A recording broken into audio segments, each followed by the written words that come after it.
मुझे विश्वास है पूज्य योगी आदित्यनाथ जी पर, जिन्होंने एसआईटी का गठन करा करके त्वरित जांच करा करके और तत्काल प्रभाव से एफआईआर करा करके जेल भेजने का काम किए। जिसके नानी स्वप्न में कहती थी मंदिर की क्या आवश्यकता है, वहां तो विद्यालय बनना चाहिए, वहां शौचालय बनने चाहिए, आज उसको राम जी याद आ रहे हैं। अखिलेश यादव विक्षिप्त मानसिक रोग से ग्रस्त है। उन्होंने सनातनियों के 135 करोड़ मठ मंदिरों का पैसा जब हज के सब्सिडी के रूप में देने का काम किया, जब वह कब्रिस्तान के बाउंड्री वाल कराया, तब इसको ध्यान नहीं आ रहा था। स्वामी प्रसाद मौर्य को स्वामी कहना ही बड़ा दुर्भाग्य है, वह कामी प्रसाद मौर्य है। वो लोग राजनीति कर रहे हैं जिन्होंने राम जन्मभूमि के अस्तित्व पे सवाल खड़ा किया, जो राम को काल्पनिक कहा, राम को काल्पनिक के लिए हल्फनामा देने का काम किया, एक झुंड वकील का खड़ा करने का काम करता था, राम मंदिर न बने इसके लिए रोड़े बनने का काम करते थे। आज वो लोग बोल रहे हैं हिंदू जनमानस का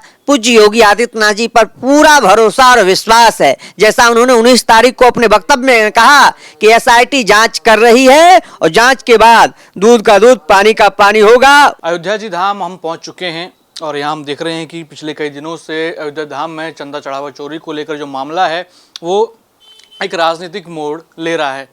हालांकि कई सारी अनियमितताएं यहाँ पकड़ी गई, उसके ऊपर कार्रवाई भी हुई।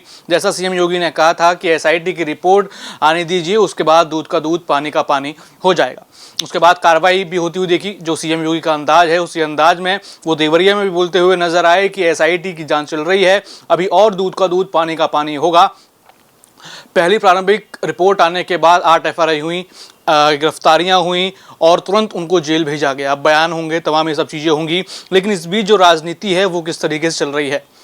अरविंद केजरीवाल राम मंदिर पहुंचते हैं, दर्शन करते हैं, हनुमानगढ़ी पहुंचते हैं। ये हमने देखा कि किस तरीके से अखिलेश यादव और उनके पूरे समाजवादी पार्टी जो है उनकी कैसे जो सनातनिक भावनाएं हैं वो कहीं ना कहीं खंडित हो रही हैं, उसको लगातार वो कह रहे हैं। और कुछ लोग ऐसे भी हैं जो इस पूरे प्रकरण को बदनाम करने की साजिश भी कर रहे हैं, जहां वो सीधा प्रभु श्री राम को लेकर सवाल उठा रहे हैं। जैसे स्वामी प्रसाद मौर्य हों, उनका कहना है जो प्रभु श्री राम अपने मंदिर का चंदा नहीं बचा पाए, अपने मंदिर के पैसे नहीं बचा पाए, वो आखिर लोगों को क्या बचाएंगे। ऐसे तमाम कटाक्ष यहाँ पर तमाम जो विपक्षी पार्टी हैं, जो लोग हैं, उनकी तरफ से हो रहे हैं। सीताराम दास जी आज हमारे साथ मौजूद हैं। महाराज जी, क्या कहेंगे? ये पूरा प्रकरण हुआ, एक बड़ी गलती हुई, अनियमितताएं हुई, एसआईटी की रिपोर्ट में सब आया, फिर सीएम योगी ने अपने अंदाज में कार्रवाई भी शुरू कर दी है, लेकिन स्वामी प्रसाद मौर्य जैसे जो लोग हैं वो इस तरह की टिप्पणियां करते हैं कि प्रभु श्री राम जो अपने मंदिर का चंदा नहीं बचा पाए, वो क्या बाकी दुनिया को या लोगों को बचाएंगे। इस तरीके का जो है कुटाघार जो है प्रभु श्री राम के प्रति चल रहा है, क्या कहेंगे इसको लेकर? देखिए, सर्वप्रथम मैं आपके चैनल से यह संदेश देना चाहूँगा कि इस समय जिस तरह से हमारे सनातनी की आस्था मरमाहत हुई है, सनातनी बिल्कुल व्यथित हैं, क्योंकि जिनका हर्ष उल्लास त्याग समर्पण के ही बलिदान का ही फलस्वरूप की भव्य दिव्य ऐतिहासिक मंदिर बना, और ट्रस्ट के कुछ ऐसे पदाधिकारी जिनकी जो भावना थी, जिनकी जो विचार थी, वो कहीं न कहीं ऐसा लग रहा है कि वो लोग गैर जिम्मेदाराना हरकतों के कारण, लापरवाही के कारण इस प्रकार का जो है सामने समाज में निकल कर आया कि वहाँ पे कुछ ऐसे कर्मचारी के द्वारा भगवान के चढ़ोतरी को जो है चोरी करने का काम किया। वह शौर्य मंदिर है, चौर मंदिर नहीं है जो पराक्रम के बदौलत मिला हो, शौर्य के बदौलत मिला हो। वहाँ इस प्रकार का अगर कोई घृणित कर्म करता है तो ट्रस्ट के पदाधिकारी क्या कर रहे थे? आपकी जो नियुक्ति थी, किसके लिए नियुक्ति थी? उसी सुरक्षा व्यवस्था के लिए नियुक्ति थी, लेकिन आपकी जो लापरवाही है, आपकी जो गैर जिम्मेदाराना जो है भावना है, आपकी जो ये जो है ऐसा कि आपने इस पे कोई विशेष जो है जांच और विशेष जो है तार्किक जो है आपने ध्यान नहीं देने के कारण इस प्रकार की जो भी घटनाएं घटा, उसमें ट्रस्ट के पदाधिकारी भी दोषी हैं। मुझे विश्वास है पूज्य योगी आदित्यनाथ जी पर, जिन्होंने एसआईटी का गठन करा करके त्वरित जांच करा करके और तत्काल प्रभाव से एफआईआर करा करके जेल भेजने का काम किए, लेकिन अभी विवेचना प्रचलित है, जांच प्रचलित है, और जांच के बाद दूध का दूध पानी का पानी होगा। कहीं सोशल मीडिया और समाचार के माध्यम से सुनने को मिलता है कि ये छोटे कर्मचारी हैं, छोटे मछली हैं, बड़ी मछली कहाँ है? तो मैं उनको बताना चाहता हूँ कि पूज्य योगी आदित्यनाथ जी के नेतृत्व में किसी प्रकार का कोई भेदभाव नहीं है, जांच की प्रक्रिया है। इसमें जो इस्तीफा भी दिए हैं चंपत राय, डॉक्टर अनिल मिश्रा और गोपाल राव, गोविंद देवगिरी, ये सभी जांच के प्रक्रिया में हैं। सरकार से मांग करूंगा कि तत्काल प्रभाव से इस ट्रस्ट के जो है भंग करके एक पुनर्नया ट्रस्ट का गठन करना चाहिए और ट्रस्ट के आंतरिक एक गठन किया जाए जो संतों का हो और संतों के नेतृत्व में पूरी विधि व्यवस्था चले। लेकिन यहीं पे कुछ लोग सियासत करने का काम कर रहे हैं, कुछ लोग राजनीति करने का काम कर रहे हैं। वो लोग राजनीति कर रहे हैं जिन्होंने राम जन्मभूमि के अस्तित्व पे सवाल खड़ा किया, जो राम को काल्पनिक कहा, राम को काल्पनिक के लिए हल्फनामा देने का काम किया, एक झुंड वकील का खड़ा करने का काम करता था, राम मंदिर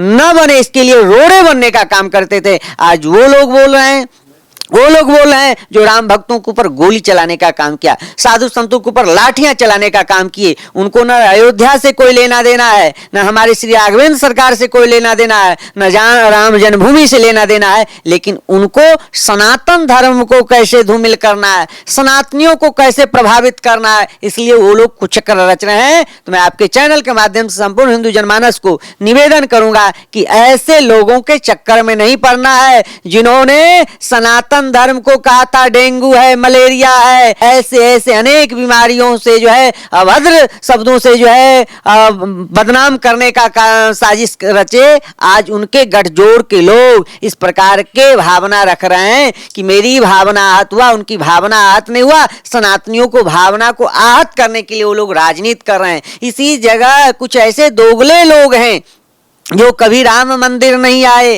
राम जी का दर्शन नहीं किए, राम जी का कोई चढ़ोतरी करने का काम नहीं किए। आज उनको रामलला के चढ़ोतरी पर जो है उनका नजर है। लेकिन जब सनातनी की बात होती है, सनातन की आस्था की बात होती है, अगर उस आस्था को कोई धूमिल करता है, उस आस्था को कोई बदनाम करता है, तब भी एक शब्द नहीं आ रहा। स्वामी प्रसाद मौर्य को स्वामी कहना ही बड़ा दुर्भाग्य है, वह कामी प्रसाद मौर्य है। जब वह कहा राम जी अपना चढ़ावा नहीं बचा पाए, स्वयं अपना रक्षा नहीं कर पाए, तो दुनिया को क्या रक्षा करेंगे? क्या यह सनातन को अपमान नहीं है? या सनातनियों को अपमान नहीं है? हमारे राम जी को अपमान नहीं है? इसके लिए कौन से एक भी विपक्ष का एक नेता अपने एक्स पोस्ट पर ट्वीट करने का काम नहीं किए? जब उन्होंने हनुमान जी को जो है ऊपर अभद्र शब्दों का प्रयोग करने का काम किया तो एक भी नेता कोई ट्वीट नहीं करते हैं। जब वह रामचरितमानस जलाया था तब भी एक नेता कोई ट्वीट नहीं करते हैं। आज इतना हमदर्द सनातनियों के हो रहे हैं तो कहीं न कहीं उनके काले करतूत के जो चिट्ठे हैं उनको दबाने के लिए समय समय पर ये लोग गिरगिट की तरह अपना रंग बदलने का काम करते हैं, सनातनियों को बदनाम करने का काम करते हैं, सनातनियों के आस्था को कुचलने का काम करते हैं। एक तरफ ये कहते हैं कि मैं सनातन धर्म को नहीं मानता हूं, सनातन धर्म को मिटाने वाले के साथ गठजोड़ में गठजोड़ होकर के खड़े होते हैं। आज सनातन धर्म पर किसी प्रकार का कोई आक्षेप लगता है तो ये मुखर हो जाते हैं। ये सब ही दुर्भाग्यपूर्ण है। लेकिन संपूर्ण हिंदू जनमानस सजग है। हमारे उत्तर प्रदेश के पूज्य योगी आदित्यनाथ जी और केंद्र के यशस्वी प्रधानमंत्री नरेंद्र दामोदर दास मोदी किसी भी जो है लापरवाही करने वाले, किसी तरह हमारे सनातन धर्म को छलावा करने वाले, हमारे सनातनियों को आस्था से खेलने वाले कोई भी बख्शे नहीं जाएंगे। चाहे वह स्वयं में क्यों नहीं चंपत राय हो, डॉक्टर अनिल मिश्रा क्यों न हो और गोपाल राव क्यों नहीं हो, गोविंद देवगिरी क्यों न हो, सभी के ऊपर गाज गिरेगा। सभी के ऊपर अगर दोष सिद्ध होगा तो सभी के ऊपर शिकंजा कसा जाएगा। अखिलेश यादव हों, चाहे आम आदमी पार्टी के अरविंद केजरीवाल हों, डकैती जैसे शब्दों का इस्तेमाल कर रहे हैं। खुद अरविंद केजरीवाल भी आए थे राम मंदिर दर्शन करने के लिए। कभी उनके बयान हमने सुने थे कि वो दुखी थे कि बाबरी मस्जिद टूटी, उसके ऊपर उनकी नानी कहती थी कि ऐसे बाबरी मस्जिद बिना राम वहाँ बस नहीं सकता। लेकिन अब खुद अरविंद केजरीवाल दर्शन करने आए और बड़े दुखी हैं, कह रहे हैं कि महापाप हो गया। अखिलेश यादव कह रहे हैं कि डकैती हो गई। स्वयं में बहुत बड़ा डकैत का सरगना अगर कहे डकैती हो जाए तो कहीं न कहीं विचार करने का विषय है। जो राम भक्तों के ऊपर गोली चलाने का काम किया था, जिसके नानी स्वप्न में कहती थी मंदिर की क्या आवश्यकता है, वहां तो विद्यालय बनना चाहिए, वहां शौचालय बनने चाहिए, आज उसको राम जी याद आ रहे हैं। उसको राम जी नहीं याद आ रहे हैं, अयोध्या याद नहीं आ रहा, राम जन्मभूमि याद नहीं आ रहा। सनातनियों के उत्कर्ष विश्व के मानचित्र पर स्थापित हो रहा है, सनातनियों की आस्था विश्व के मानचित्र पर स्थापित हो रहा है। उसकी आस्था कैसे तोड़ी जाए, उसकी भावनाओं को कैसे आहत किया जाए, सनातन धर्म को बदनाम कैसे किया जाए, सनातनियों को इससे तोड़ा कैसे जाए, इसके लिए वो लोग हथकंडे अपनाने का काम कर रहे हैं। समय समय पर वह रूप बदलने का काम करते हैं। तो कहीं न कहीं यह तिलक सनातन संस्कृति विश्व के मानचित्र पर स्थापित हो चुका है। वो लोग समझ चुके हैं बिना सनातन और बिना सनातनियों का कल्याण होना संभव नहीं है। इसलिए इस तरह का चोला ओढ़ करके आते हैं तो उनके चोला को सनातनी और साधु संत उन कालनेमी चेहरे को जो है बेनकाब करने का काम करेगा। उग्रही अंत न होई निबाहु, काल नेमी जी मिरावन राहु। ऐसे काल नेमी के रूप धारण करके आएंगे, राहु का रूप धारण करके आएंगे, रावण का रूप धारण करके आएंगे, लेकिन यहाँ उनकी चेहरा को बेनकाब सनातनी साधु संत कर देगा। सीएम योगी ने देवरिया में कहा, उन्होंने कहा कि दूध का दूध पानी का पानी हो जाएगा। जैसे ही एसआईटी की रिपोर्ट आएगी तुरंत कार्रवाई शुरू होगी। कार्रवाई हुई भी, 8 लोगों के ऊपर एफआईआर हुई, तुरंत जेल हुई। अब बयानात तमाम सब चीजें जो हैं अब जांच चल रही है। क्या लग रहा है कि अब लोगों को जो जनता है, जो संत हैं, उनको भरोसा है सीएम योगी पर, सरकार पर कि जो फैसला होगा न्याय संगत होगा, दूध का दूध पानी का पानी हो जाएगा? निश्चित रूप से सनातनियों को, साधु संतों को, हिंदू जनमानस का पूज्य योगी आदित्यनाथ जी पर पूरा भरोसा और विश्वास है। जैसा उन्होंने 19 तारीख को अपने वक्तव्य में कहा कि एसआईटी जांच कर रही है और जांच के बाद दूध का दूध पानी का पानी होगा। उसके अंतरिम रिपोर्ट सौंपने के बाद उनके तथ्य, उनके साक्ष्य, उनके सीसीटीवी कैमरे के फुटेज के बाद जो भी कमी निकला, उस सारे कमी को, तथ्य को देखने के बाद जो है उस पर कार्रवाई की गई। तत्काल प्रभाव से मुकदमा पंजीकृत करा करके जेल भेजा गया। और यह प्रारंभिक रिपोर्ट है, अभी पूरा यह रिपोर्ट नहीं है। इसमें जो भी दोषी पाए जाएंगे, एक भी दोषी बख्शे नहीं जाएंगे। सबके ऊपर त्वरित कार्रवाई और दंडात्मक विधि सम्मत कार्रवाई होगी। अखिलेश यादव सीधे सीधे नहीं, लेकिन अपने बयानों से ट्वीट कर करके ये कह रहे हैं कि जो बार बार जो लोग अयोध्या जा रहे हैं उनकी भी एक एसआईटी जांच हो। सीधा सीएम योगी पर कटाक्ष कर रहे हैं और कह रहे हैं कि इसमें योगी, संगी साथी सब इस जो है राम मंदिर की जो चंदा चोरी है इसमें मिले हुए हैं। सीधा आरोप गढ़ रहे हैं। देखिए, अखिलेश यादव विक्षिप्त मानसिक रोग से ग्रस्त है। उन्होंने सनातनियों के 135 करोड़ मठ मंदिरों का पैसा जब हज के सब्सिडी के रूप में देने का काम किया, जब वह कब्रिस्तान के बाउंड्री वॉल कराया, तब इसको ध्यान नहीं आ रहा था।